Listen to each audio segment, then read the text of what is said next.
This is the Knock&Talk show, an Alio first responder veteran podcast, sharing some comic relief from the street.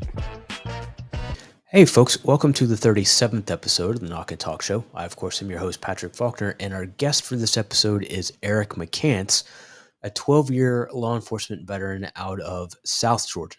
Now, we're going to be discussing things like Southern fried food and jungle juice and crashing through fences and gates like the Kool-Aid Man in foot pursuits. Want to learn more? Yes, of course you do. You always do. Check out these stories and more right after this. Legal Squiggles in pursuit, military and Riverside, coming into the city. No vehicle description on a Washington-plated car. It's incident 2130.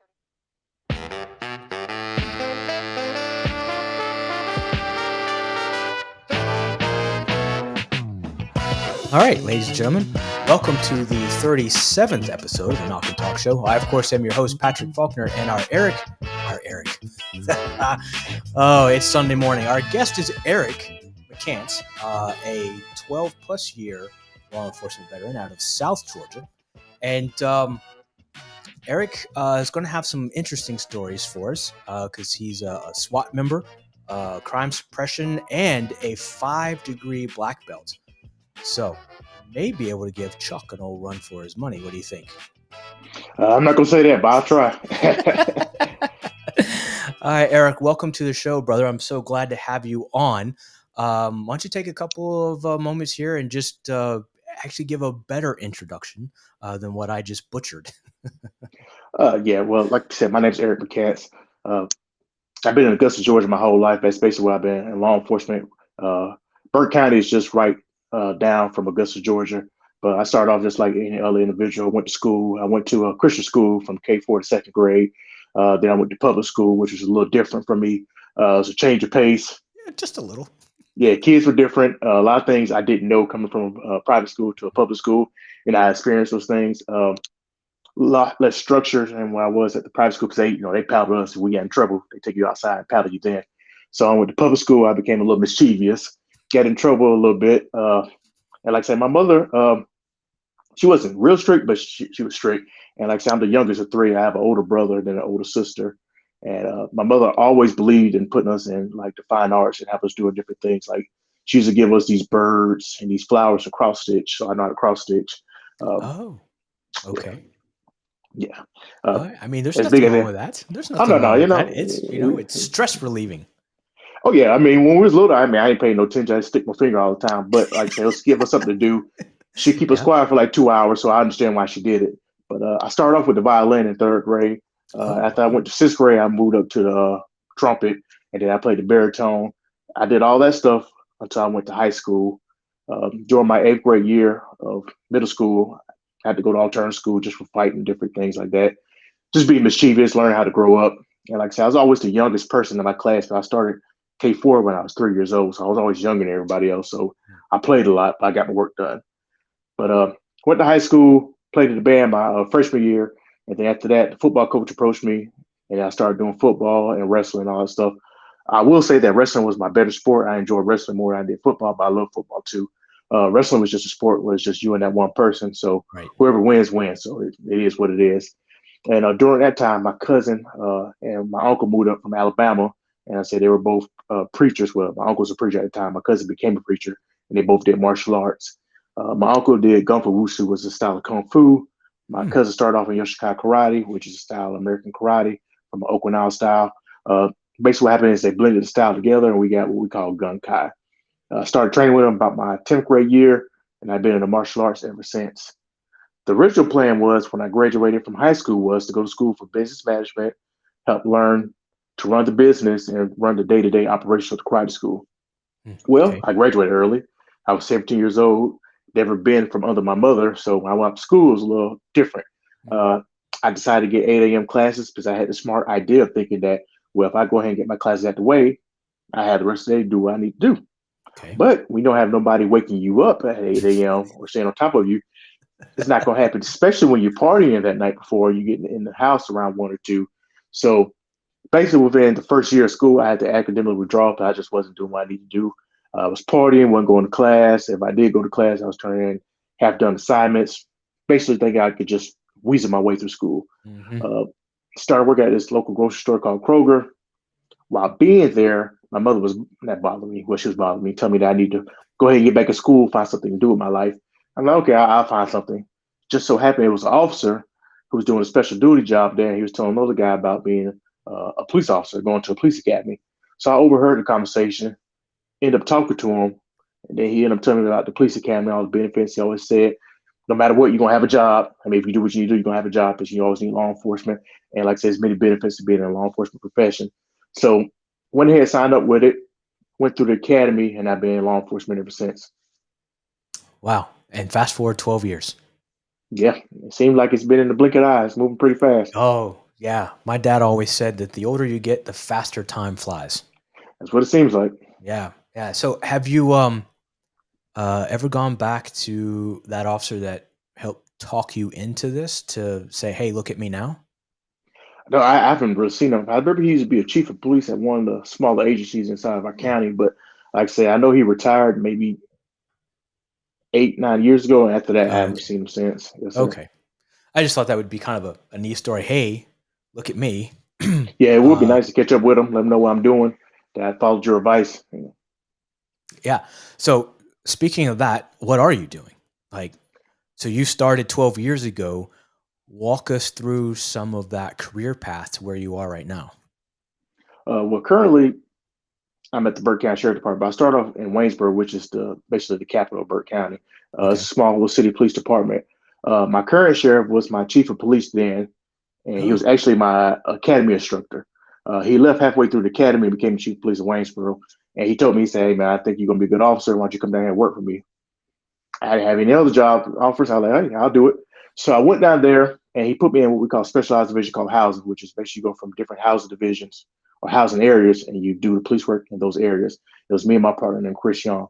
So I did that for about 6, 7 months, and this is what he told us when we first came in there. He said, "I want people to be comfortable enough to have a beer with you, but I want to know that you won't take no shit from them."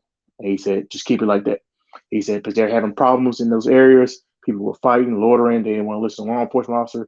He said, "I want you to be nice and kind with them, have that servant leadership or that servant's heart. But I want them to know that if y'all come in there and y'all need to take care of business, you're going to do it." And so me, I was 20 when I first started. mm. I took that like, hey, if I got to put hands on you, All all right. right, So when it was time to put hands on folks, um, you were able to do that. Now, did you have the support of the chief when it came time to do business? Were you like allowed to do business? yeah, he was all for it. He was like, man, do what you need to do. Just make sure you don't do it excessively and you don't do it in the wrong way. But Right. everything that we did, like I said, we did correctly. We just, make sure we do it. But like I said, what we had a problem was with a lot of people loitering in the housing areas at the past 11, 12 o'clock, making noise, disturbing the other people. And so they felt like, well, since I'm in the area that I live in, but they were just hanging around in the common area, that they could just be loud, drink and all that stuff. So we'll come in there. We'll tell them one time, like, hey, man, it's time to wrap it up. Time to go. We'll leave, give you about 15, 20 minutes, get yourself together, try to let yourself police yourself. And then we come back, still that same group. So after that, we're going to have a real talk. I say, if y'all don't leave now, we're going to go ahead and take y'all to jail. I say, it's Lord, and people are trying to sleep. You got people that are here that's 60, 70 years old. They don't want to be awakened from their sleep. And Yeah. some people have babies because they're dealing with y'all and y'all being out here causing ruckus. So he didn't mind that. He said, do your job. But after we got to calm down, people understood that when our cars came into there, it's time to put up, time to go ahead and leave, go inside the house, do what we need to do. So after we got it like that, he was like, okay, well, y'all can slow down now.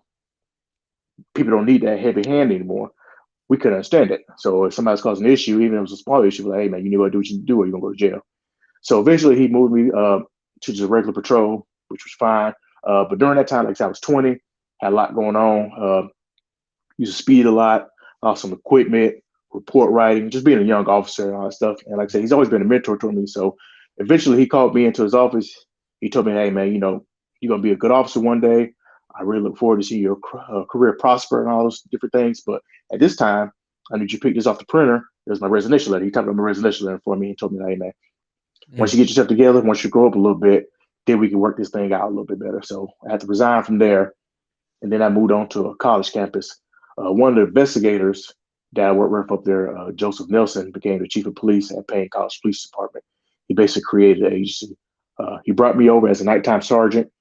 And I'll say policing at a college campus or with kids is a lot different. Oh It's a lot yeah. more political. Oh yeah. And at the end of the day, I understand why they do that because at the end of the day, I mean, me coming from working the road, if you have marijuana or if you have drugs, you go to jail. That's just how it was. On the college campuses, we're like, okay, well, these are kids, they're young, they're experimenting with things. You don't want to mess up their whole college career, you don't want to mess up their life over one mistake. So you had to learn how to be a little bit soft-handed with them. You had to be kind of casual, or more or less, you had to be cautious with what you do with them. And like I said, that was a little bit different for me from what I used to do. And at the end of the day, I understood what it was. Like I say, because you get in fights on college campus and all that stuff. You want to take everybody to jail for disorderly conduct, but say they can get them kicked out of school, they might not be able to go back to college career. So it was a little different for me. Uh, I enjoyed the time I was there for about 2 years, and then after that, my current sheriff gave me the chief of police over the K to 12 school system, which is Richard County Board of Education, and I went over there. Uh, I enjoyed the officers I worked with, but he had me at different schools: high school, middle school, elementary schools. I would say I prefer either high school or elementary school. The middle school kids, they're a different breed. It takes a lot of patience to deal with them because, like I said, they're almost becoming teenagers and going through puberty, but they still have that young child mindset. So you got to remember they're going through all that. And like I say, most of the kids are good. There's always going to be that 5% that's just Mm, out of control. But then at the end of the day, you never know where kids are coming from. Like you see some in their home life, and you be like, man, I understand why you're acting like this. I mean, some of them don't have nowhere to go to. They're taking care of their younger brothers and sisters. That's why they're falling asleep in class. It's just a lot that goes into it. And for me, like I say, being a young officer, it took me a while to understand that. For me, when I was in, like I say, in private school, you get in trouble, you get punished right then and there, or they send you home. It was different there. Like I say, you can't just send kids home, but sometimes they don't have a parent home. You don't right. know where they're going home to. And so it opened up my eyes a lot to like understand that everybody didn't grow up like I did. Everybody didn't Mhm. have a support system that I did. So I mean, I applaud all SROs, but I say it takes a special person to do that. Because I mean, you're dealing with not essentially the kids, you're dealing with the principals, the teachers, because they want you to do something to the kids, but you can't do but so much because at the end of the day, we're law enforcement. We're not here to do the basic duties of a teacher and all that stuff. Like Right. we can tell you to come out of class and all that stuff, but what we tell you is going to be different than what the teacher tells you. And so you get into that, and then you want the principals happy. So it's a lot that goes on to it, and it takes a lot. And I like to say, those who are SROs, I applaud you. Like I say, man, it can become a mess real quick because you're gonna deal with that kid, then the parent will come up there acting up. And like I say, it's been cases where I take the kids to YDC or the juvenile detention center, then the parent gotta go to jail because they come up there acting up. It's just how it is. But for the most part, we try not to do that. But Yeah, it's because just one of those no things. way my little Johnny could be acting like that. You're making all this up. Mhm. Oh yeah, man. Yeah, they believe that the kids don't fight, they'll be cussing and all that stuff. And like I say, especially with social media and cell phones, kids, it's become a lot worse. They want everything to be shown to everybody else, like fights they show across the school, and that's how you get the cyberbullying and all this stuff. And like I say, it just becomes real tricky with kids. So that's where we was at with that. And then my chief of police then, who's my current sheriff, won the election for the sheriff department, and then he brought me on as the road patrol officer. And then I've been working at the agency ever since. So I've been there for about 2017, about 6 years now. Okay. All right. And Yeah, once you made it over to the SO, seems like your career just kind of went right yeah. up like a rocket ship.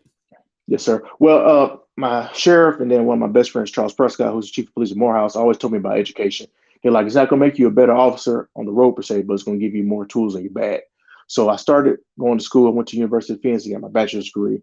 When I went to Burke County, I got my bachelor's degree in 2017. The sheriff talked to me. He's like, hey, man, you got your bachelor's degree. I know you either want to go state or federal one day or you want to move up in the law enforcement community. Go ahead and work on getting your master's. So I got my master's, and by 2019, I had my master's in public administration, security administration, Okay. and justice. Um, During that time, when we came down, he brought some other people from the bigger agency called Richard County. They brought what we call down crime suppression team. Basically, like they used to call these guys Green Berets. They were just the people that, if something needed to happen, they was gonna do it. They got the car chases, they got the guns, they got the people with warrants. They were just that group of people. So when I got there, I told one of my best friends now, Bashe Felton, who was a sergeant of the team, that I like to be on the team. He was like, "Well, we don't have any spots, but if you work hard, whatever, we have a spot, we might look at you." So what I did is I became a student of the game. When I wasn't doing anything on road patrol and I had free time, I'll go find out where they were. I'll do their paperwork, take people to jail if they need me to, do whatever they need me to, and just learn how they work Smart. and just become, accustomed to them. So when something did come up, if they needed somebody else on the team, they're like, okay, well, he's interested. He came to work with us on his days off or when he wasn't doing anything at work. I mean, he's really interested in becoming a part of the team. So in November, they had a spot come open. So eventually I became on the crime suppression team. I enjoyed the crime suppression work. Like I said, I made some very good cases there. Well, I met a guy named Dennis Benino who has a street cop training program. Okay. During that time, I just started working like proactive patrol. And as you can see, I talk kind of fast. I sent my videos off to him, and basically what he did, he was dissecting them, telling me things I need to work on. One thing he always told me to do, he like, just slow down when you're talking to people. Because me, I can speed through a traffic stop in 2 minutes. That's just how fast I talk. Just how I always talk. Basically, he always told me to take my time and different things. And basically, with his help and being on the team, I had some of the biggest cases that basically at the age at the time. Especially, like I said, we were all Class A type personalities on the team, and we all wanted to be the best. And in 2019, I was able to get Special Operation Deputy of the Year, which is basically like the deputy who did the best for the team during that year. Right. Yeah. So I enjoyed that. And at that time, my sheriff approached me. He's like, okay, man, I know you love crime suppression. I know you probably don't want to move, but hey, you thought about being a supervisor? I'm like, not really. I said, I'm enjoying what I'm doing. He's like, well, hey, maybe you should look at trying to become a supervisor, becoming a sergeant over a shift, just so you can help others do what you've done and so they can help you grow. So I applied to be a sergeant. We did our interviews and I became a sergeant night shift.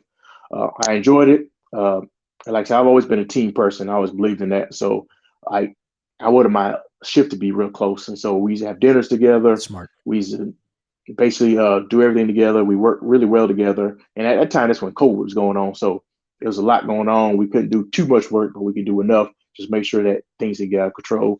And I did that for about a year. And then my sheriff knew that I eventually wanted to become a special agent.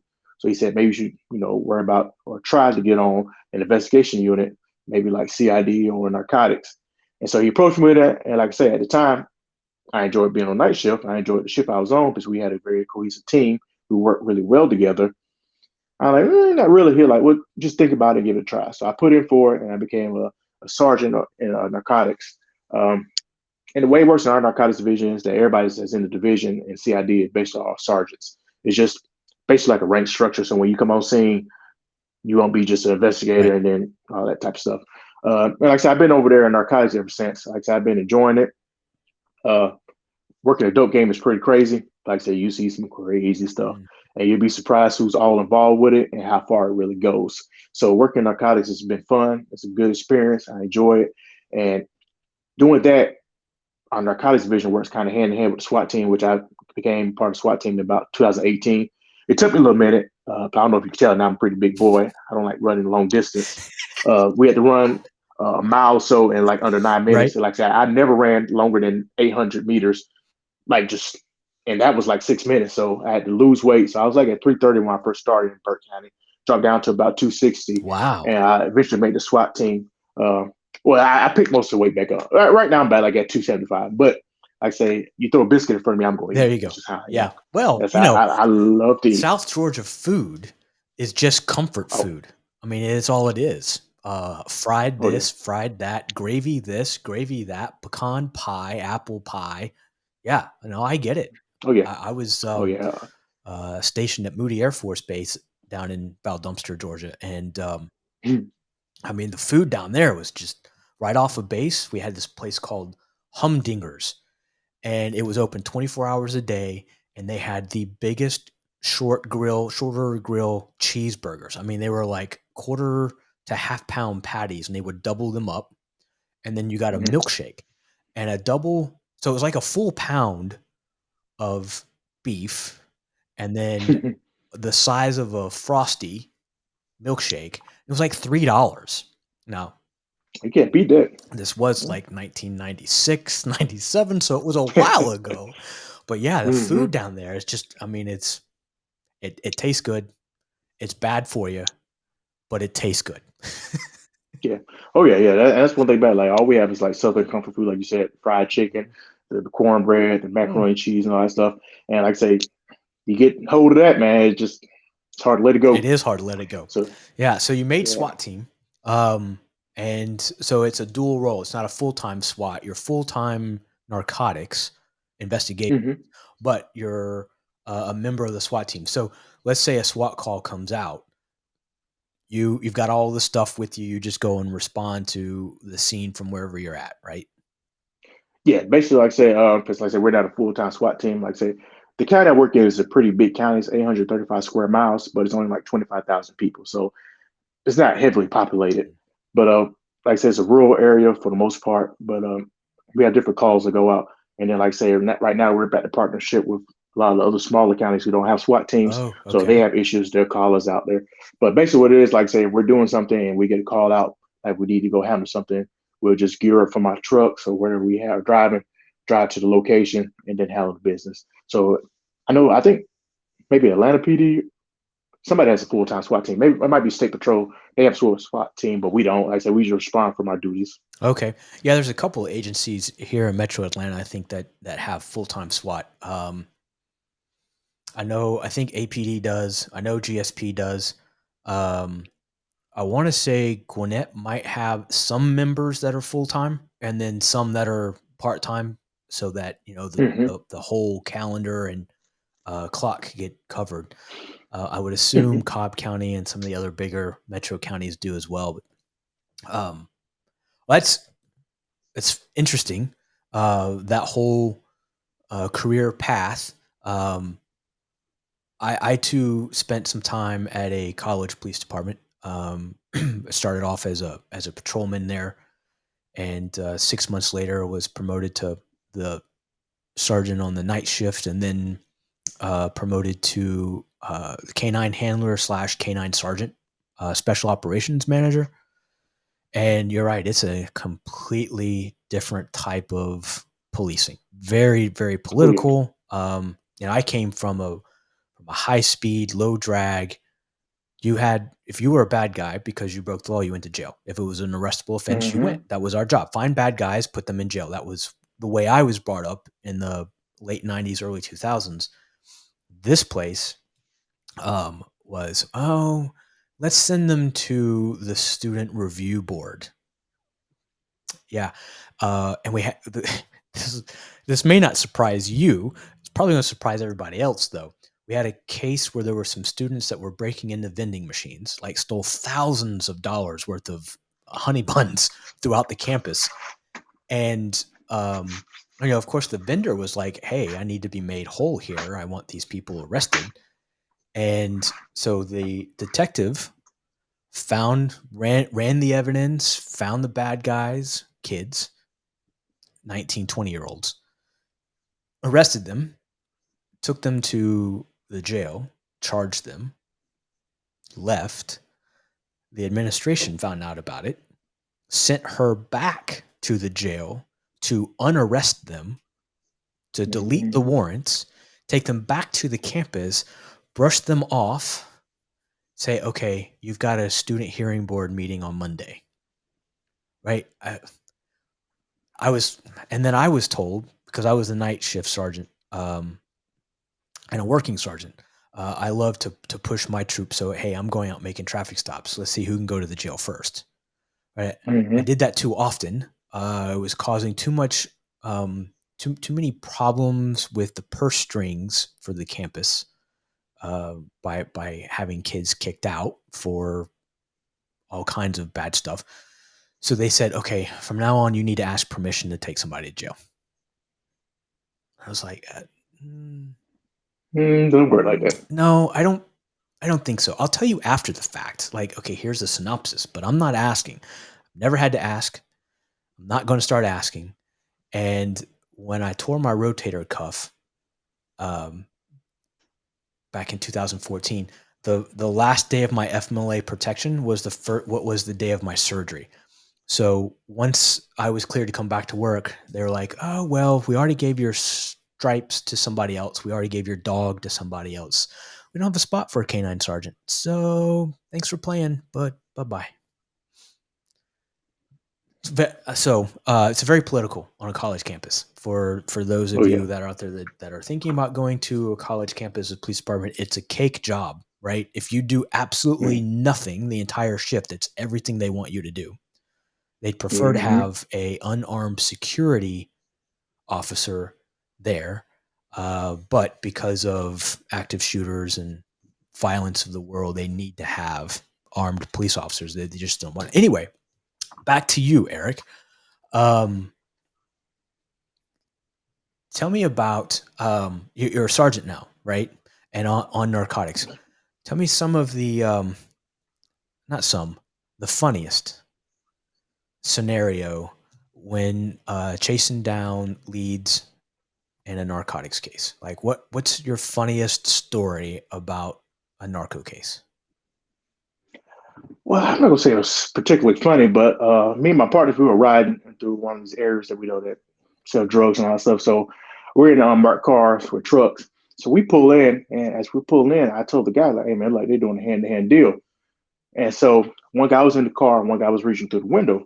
So when the guy that was reaching through the window seen us, he got up and left. So we were about to get out on him, but the guy in the car was sitting there like looking at us, but he couldn't really tell who we were. So we flicked on the lights. And so he looked at it, his eyes got big. Like, oh, I said, I could tell him, I said, this is not bad. This is not about to go good. And so what he did was, and the smart idea was try to run from us. So he put the car in reverse.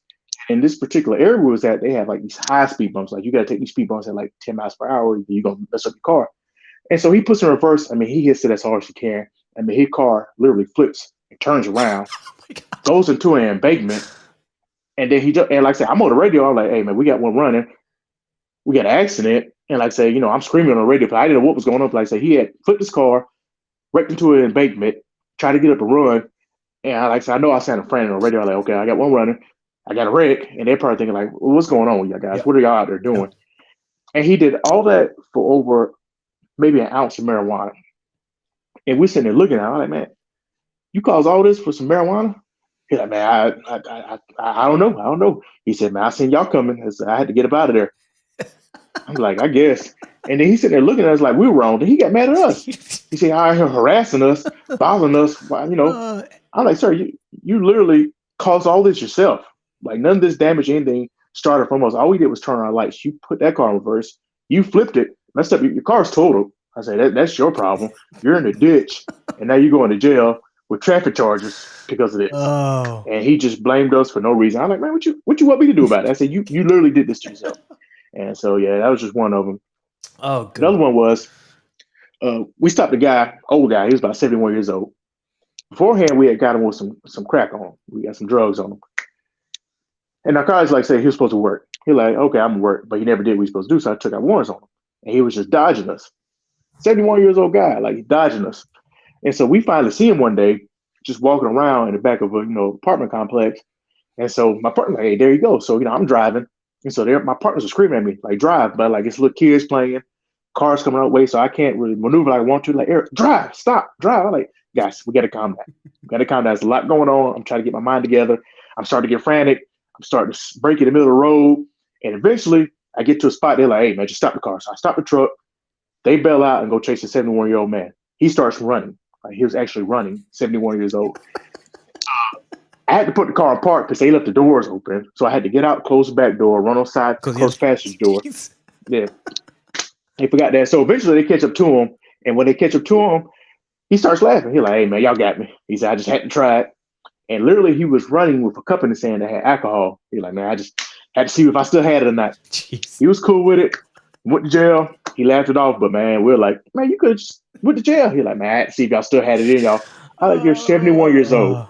Why are you out here running from us? He was like, man, back in my day, y'all wouldn't have caught me. I was like, yeah, but that day was 40 years ago.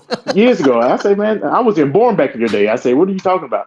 But yeah, what it was. But yeah, man, he had a good laugh though, man. He was a pretty good guy, man. Like I tell people in narcotics, I tell everybody, I say, we're not looking for users. Like I said, we understand people have addictions. Some people want to be used, whatever, but that's not what we're looking for. Like I say, if we find you with some dope on you, we're gonna see what we can do about it. Either we can get you some help, whether you're gonna help us work, whatever it is.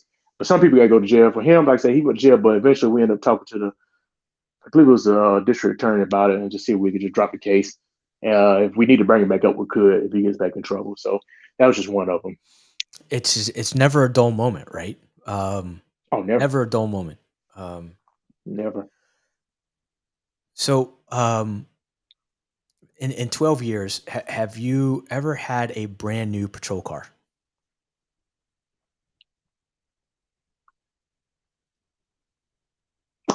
No, No, no, sir. no. Mm-mm. Almost 16 years, and I never had a brand new car.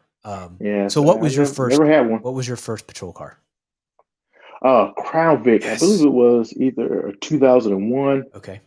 model. It was kind of it had the lights on it that you could hear click The diodes. when it's like and like I say, man, that car, the lights would heat the car. If you left them on too long, they'll heat the whole car up. So if it was 2001 Crown Vic, But and what year was it's that? a good car What though. year was that?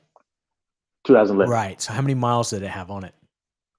It had about 130, Right. 135 police miles at Yeah. that. Right. Yeah. Yeah. But Yes, man, yeah. that Crown Vic was a purpose-built vehicle. I mean, it was made to be abused.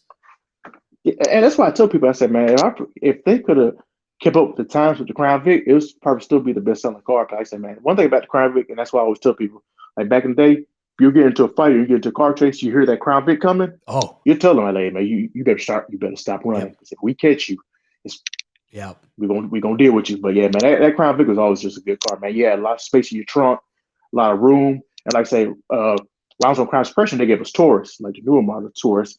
As me being a bigger guy, the door didn't open up all the way. So it's been plenty of times I tried to get out the door and that door bounced me right back inside.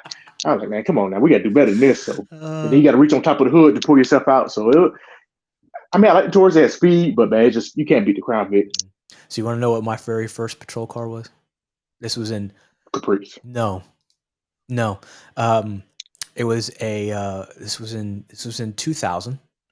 I was hired in 99 but started the academy in 2000. And it was a 1995 Chevy Lumina. Oh, that's sexy. Sexy. Yes, the Luminator. Yeah. Top speed, windows up, air conditioner off, leaning forward was 82.5 miles an hour. And it was a stock showroom right off the dealership floor, V6, not a high output, it was awful.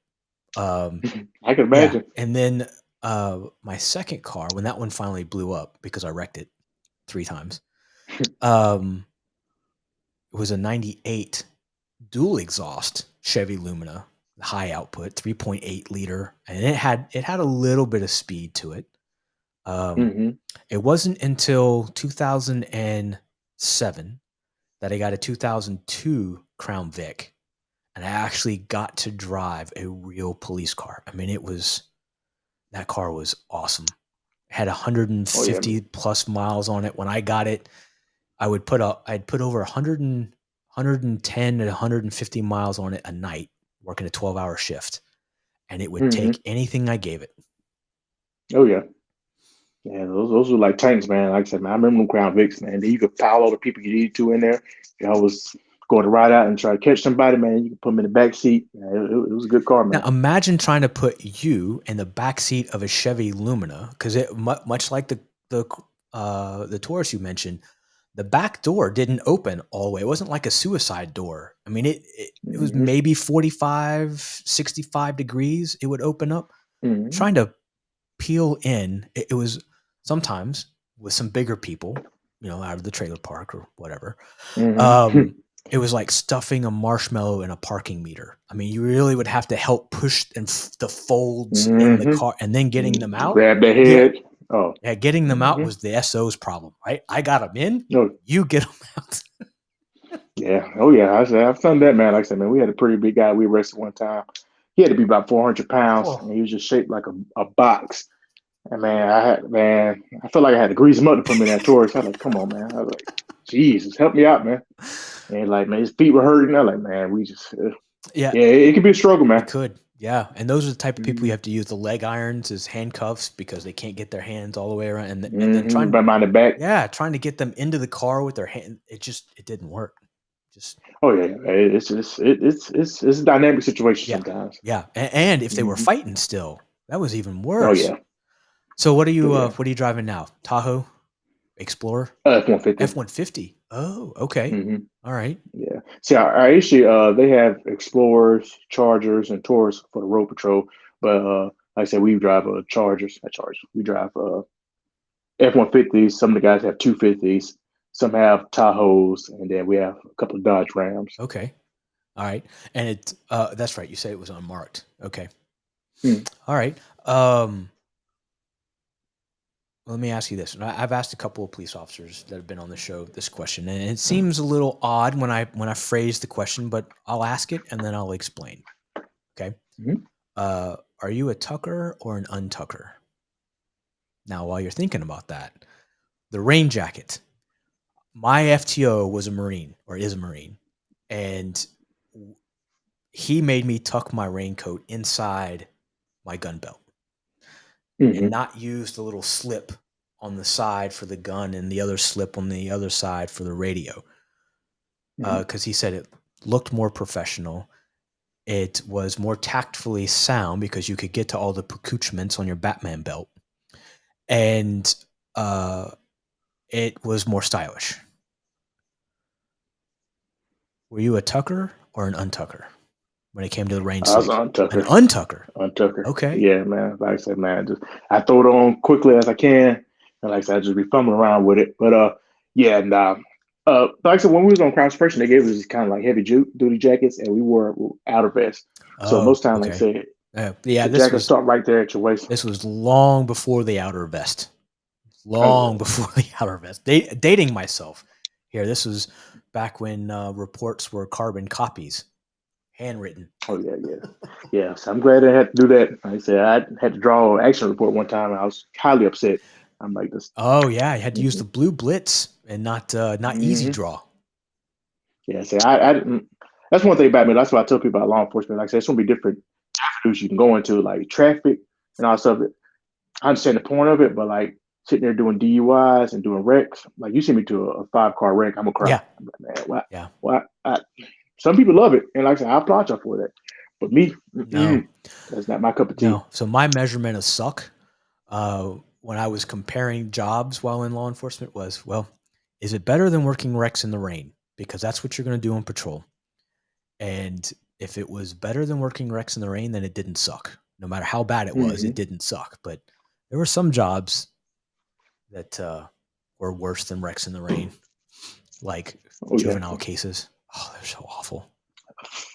man, all that paperwork for nothing. all Like you, right, like all the paperwork for nothing. Yep, spend hours on the man, phone with the RYDCs trying to get intake approved, and and then they're like, no, nope, that's all right. nope, nope, nope. Send them back to mama, and then you got to deal with Yeah, them. he literally just hit his mama, Yeah, but right. turn back over to his Yep, mama. I'm like, okay, all right, yeah, all yep, right. yep, yep. So, another question for you. What's the most ridiculous thing you have ever seen that you can remember? Because there's lots. I know there are. There's lots. But the most ridiculous thing that you've seen in law enforcement. Have I seen a person? Person, scenario, you know. So I'll share one. Help maybe grease those wheels and get them turning. Mhm. I was working in a small agency called Winder PD in Barrow County, and there was a streetwalker, professional girl of the night, and she had a barcode tattooed on the small of her back. And when we asked her about it, she'd say, "Oh, that's so we know how much to charge."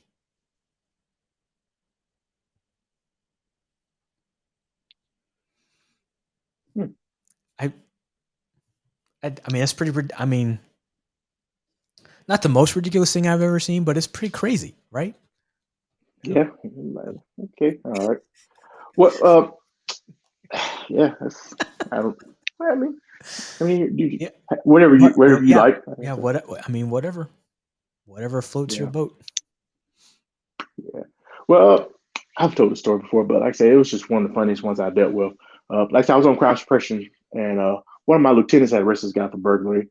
I didn't know him and this guy had gotten to it, like not gotten to it, but they kind of got into a scuffle when he took him into custody. So he took him to our office, was doing the interview process and stuff. And at this time, the guy had his handcuffs in front of him because he was in there doing an interview, and he had on what we call a Carhartt jacket, which was like a thick jacket and all that stuff. So they called me over to transport him to the jail. So I thought, okay, that's fine.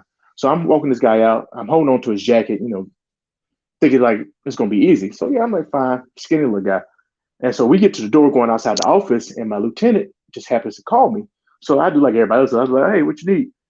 And by that time, the guy takes off. Like he takes off running. And like I said, all I could do is like just scream like, hey. And so the guys heard me. And so where we're at, we're near Popeyes and different other things. So this lady house is right there, and she has like maybe these 2 foot or 3 foot little white fences. So he's swan diving over these fences, and I'm going after him, and I'm knocking these fences over. Like I'm trying to jump over him, but I'm falling on top of them, like knocking them down, like knocking down the pallets. He does a one fence. I try to tase him. Taser goes to the Carhartt jacket. No effect. I get back up. He's still running. Try to tase him again. He jumps over the next fence.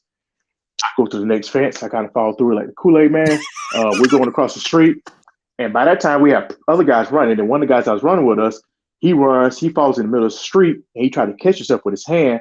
And when he caught himself with his hand, all the gravel and stuff went inside his hand, messed his hand up. My lieutenant, who was in there, he doesn't have a dog. But he's like, here comes the dog. So I'm looking back. Ain't no, like I said, I'm a pretty big guy then. So by that time, that gas is going out my tank. But then, like, that train's slowing down. I'm like, we're not gonna make it. So a couple other guys are passing me. I might be power walking by then. And then this short little guy that was on the team, like Dakota Clark, came out of nowhere, glasses on. I mean, just you can see his head moving, coming full speed, passes all of us. I'm like, man, what? And like I said, I'm saying thank you because, like I said, I'm out of breath, my feet hurting. Like I said, I blew a tire back there. Like I said, I was messed up by then. And then he eventually catches up to the guy. And then one of our other investigators happens to get in his truck. You can hear his truck coming like full speed at where this guy's stopping. And he slams his brake right before he hits the guy, and they put him in handcuffs. And so they take him back to the office. I mean, I'm tired. I'm just walking with my hands on my head. I lost my wedding ring then. It was just a whole bunch of stuff that went on during that call. And they ended up taking him to jail and all that stuff. And, we had a good laugh for a little bit. And, like, yeah, you almost lost somebody in handcuffs. I like, well, I'm glad y'all guys caught me. Because, like I say, by the time I got to the middle of the road, I was those two fences. I mean, you could hear me. I sounded like a goddamn train. I was huffing. I was like, man, my back started hurting. I was like, man, I was literally walking like this, trying to get to him, trying to jog. Right, get the lungs wide open. Yeah, get that blowing. And then, like I said, the little guy came right past us and got him. I was like, I'm glad he heard me. But like I said, he was in the back room of the office, so I guess I screamed loud enough. So it was just 2 taser deployments with no effect. Guy in handcuffs almost beat me, but we got him. So that's all that matters. Right, just like the Royal Mounted Police, Canadian Royal Mounted Police, you always get your man. Yeah, gotta get him. Yeah, there have been plenty that I won't say plenty. There were a few that got away from me that because I was a short distance sprinter. I mean, I was not a big guy. I'm 5'7" on a tall day with my boots on, but I just hated running. I never developed that cardio to run more than maybe a mile in 9-ish minutes with all the stuff on. But I hated running. So if I didn't get you in the first 150, 200 yards, I was going to get you warrants. I come find you later. Right. I mean, for some of the younger folks that are out there, if you get hurt on duty, there's a chance that your agency is not going to take care of you as well as you thought they would take care of you. Right. So sometimes it's not worth getting the blown knee, torn rotator cuff, hint, hint, knock, knock, or a back injury, chasing somebody over misdemeanor marijuana or a traffic offense that whatever. So keep that in mind as you're running through fields and down embankments and jumping over fences, Kool-Aid Man style. I love that. Oh yeah, yeah, man. I said, man, we've had some stuff, man. But and like I tell people, I said, man, think about law enforcement, you got to figure out what you want to do. Like some people, that's not their cup of tea. I do it to a extent, but like I tell people, I said, man, in most cases, I got a good 100 yards. Full off sprint. If I'm full off sprinting, I got 100 yards. But there's some guys at us, man, that work in my agency, man, they'll pace you all day. They'll wait till you're tired. They'll pace you all day. And then equipment and all that stuff, just jumping around, just basically ladder guy behind you with a nice little pace. Wait till you tired out. They take you in custody. That's not me. God bless them. That's how I'm gonna go. God bless them, because I'm not. Because my jog's not gonna be that. Like I say, he's gonna bid on, get home, and close the door before I get to him. So, radio start the rookie. Yeah, pretty much. Yeah. Release the dog. There you go. Yep. Yep. I said, Fur missile. let it hit you, boy. I know I told you. I said, man, you see that dog? I'm gonna stop regardless anyway. Oh yeah. Mm-mm. Yeah. Yeah, because they're great tools, but they're opportunists. And it's not unheard of for them to take down the wrong person because they just, Oh yeah. they see somebody running. They don't know a uniform versus non-uniform, So if you hear dogs released, stop, right? Because dogs Stop. chasing Be somebody as still as you running. can. Mm-hmm. Yeah. Yeah. I said, don't mouths hit too, man. That's what I told him. I said, them things don't care. Oh God. Uh, my dog was a single purpose narcotics dog. It was a lab, right? So I didn't have a biter. I didn't have a man eater. But at canine school, I had to wear the suit. I had to be a decoy, right? Because Mm-hmm. everybody had to take their turn. God bless America. You your arms just look like somebody hit you with a spray can of black and blue paint, right? I mean, you just Mm-hmm. those guys that do that Oh yeah. all the So, time, professional decoys. Here's to you, brother and oh sister, yeah. because no, thank you. Yeah, those canine officers, man, they kind of sick, man. I say, man, they been them dogs, man. I'm like, man, actually, I've been in the bite too a few times, man. We had this one dog called Juna, and she was a mile, but she was a pretty big one, but she had speed on her, man. And she had this thing where she'll go up against you and she'll put her hips to your legs. I don't know why she did it, but it felt like she's trying to take your ankle out or something. I don't know what is wrong with this dog, but man, she hit me so hard one time and she slowed me across that yard. Like, I'm sorry, man, I won't go with her again. I said, mm-mm, No, you learn which ones hit mm-mm. hard. Oh yeah, you learn Yeah, which one not to take the bite for. yeah. You just get a rookie. You're like, man, no, this dog don't And hit hard. yeah, man, the suit's got. I mean, Rookie like 190 pounds. Yeah. that suit's got you. See them flipping in the air. I'm like, oh man, it's Oh just yeah. Folks, if you haven't ever seen a Mal takedown, go to YouTube, type in Malinois takedown, or German Shepherd takedown, canine takedown. Make it hmm easy. And man, you can just feel it. It's like a linebacker hitting you from behind at oh full man, it's, steam. it's some vibration come off of it, man. I'm like, ugh. I've seen them do it, man. I'm saying, man, I say we'll put a little rookie out or the smaller guy. Say, hey, man, this dog don't hit hard, whatever. But like, man, just take off running. Man, take off running full speed, and they put their arm out. That dog's taking him in that arm. They're going full Yep. speed, hitting full. I'm End like, over whoosh. end, end over end. Mm-hmm. Yeah. Grass all in their hair. I'm like, oh, I'm sorry. In their mouth, I'm like, in their hair. yeah, just Yep. just step off, man. You're all right, man. Yeah. It's Yeah. cool. Rub some dirt on it, Yeah. kid. You'll be fine. Yeah. I know you've heard that a time or two from football.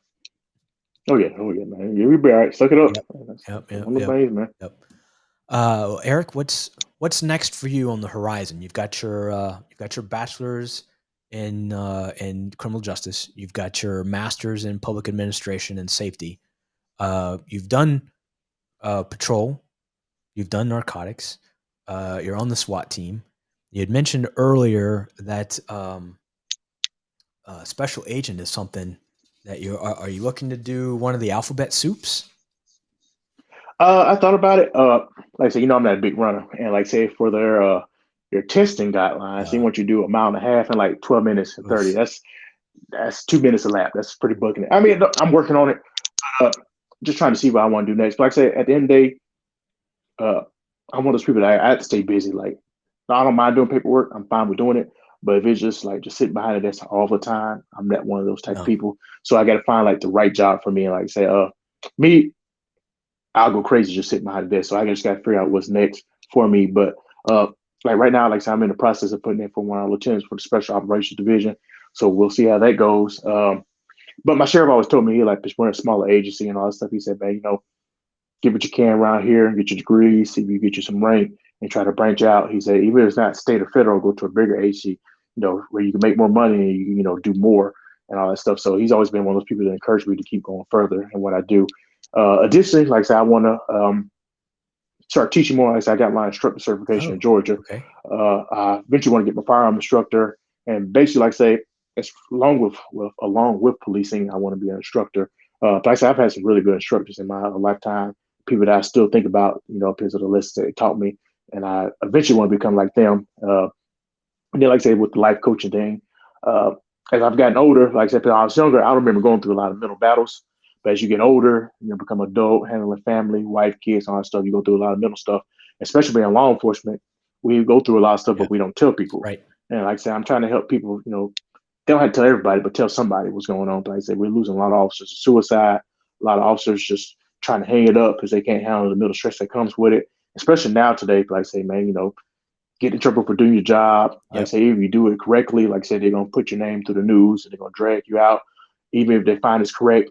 And so you have to go through all that until they, basically clear you. So it's just one of those stressful things that we deal with. So that's why I talk a lot about mental health, because like I say, a lot of people are going through a lot of mental health issues, but they just don't tell people. Yeah. So those are kind of the things I'm trying to work on at the moment. Okay. You mentioned doing some life coaching.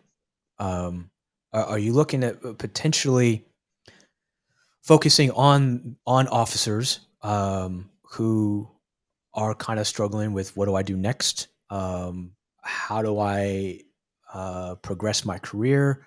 How do I deal with some of the issues facing officers today, both on the job and off the job? Is that sort of the life coaching that you're talking about? Yeah, that and basically just trying to inspire others, even if they're not law enforcement. But yeah, focusing on law enforcement would probably be my main thing. Okay. Like I said, man, we have so much going on, and like I say, a lot of times we don't talk to each other, and then at the end of the day, we're taught to be basically stronger than everybody else That's right. around us. Six And feet like I say, tall and you can't show bulletproof. weakness. Yep. Yeah, you can't show your weakness. Like I say, and a lot of us, we identify with our job. We identify with the gun and the badge, and then if we lose that, we're talking about our mental health, that's going to spin us out of control. So we'd rather just keep it inside and not worry about it. So there's a lot of things that go into it, but trying to help people to understand that it's okay. It's all right to talk. You need to talk. I say you don't have to talk to everybody. You don't have to talk to people that you know. Find a therapist or whatever. And that's why I tell a lot of people I recommend going to a therapist, even if nothing's wrong. Just going to somebody that's on the outside that doesn't know you, that you just talk to, Yeah. get your frustrations. It's going to help you out. So that's why I try to help people. And like I said, I'm not planning on being a therapist, just basically coaching people in different things they need to do, like giving them life advice of like, hey, if you want this, promotion, work towards doing it, figure out what you need to be done, different things like that. So that's what kind of thing I'm working on. Okay. Yeah. It's okay not to be okay. Um, I'll get personal. I've mentioned it here recently a couple times in some recent episodes, but I mean, I was diagnosed with some trauma. We, as law enforcement officers in a 20-year career, you face about 700 critical incidences, and the average Mm-hmm. person may, in that same time period, experience 2. Right? And we Mm-hmm. just call that Tuesday, not 2. We call that Tuesday. So Mm-hmm. being able to talk to people or somebody, we sometimes we don't want to involve our spouse or our significant other because you don't want to bring them into that dark world of that evil Mm-hmm. that we see or the darkness that we see. But you got to talk to somebody. And as you said, Eric, even if in your mind nothing's wrong, there's still something that you're toting around in your baggage that you need to get off.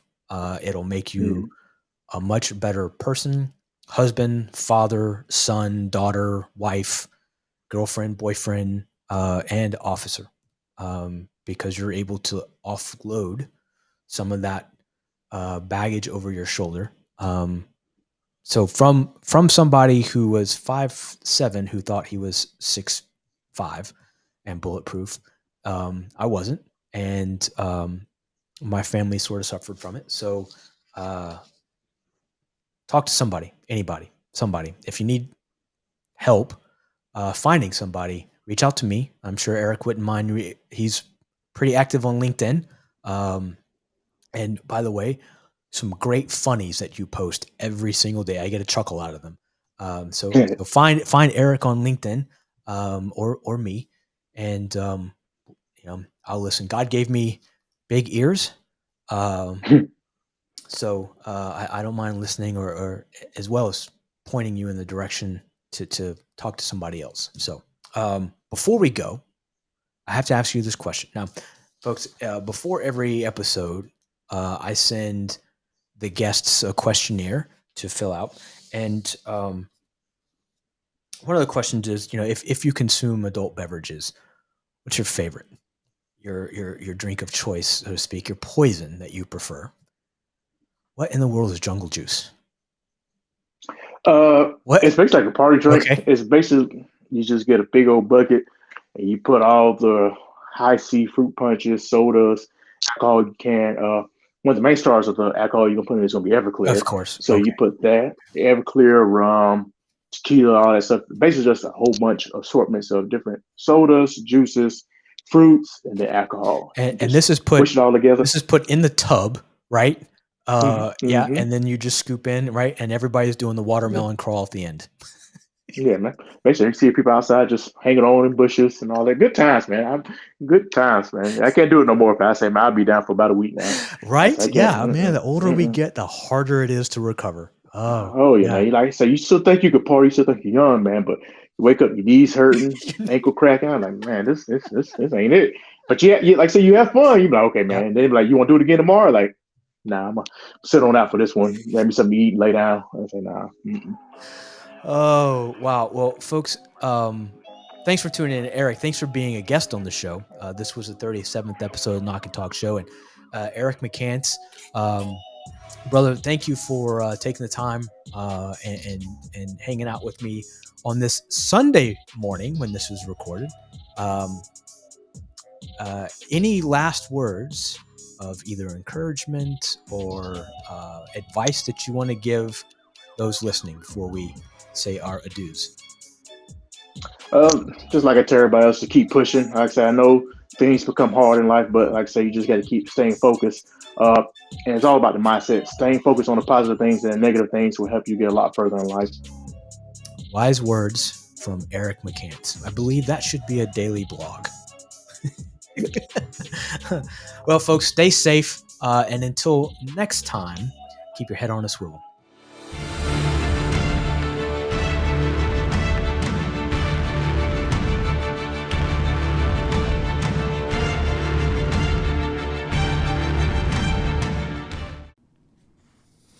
The Knock and Talk Show is a certified veteran-hosted podcast. Show your support, tune in, share, and subscribe.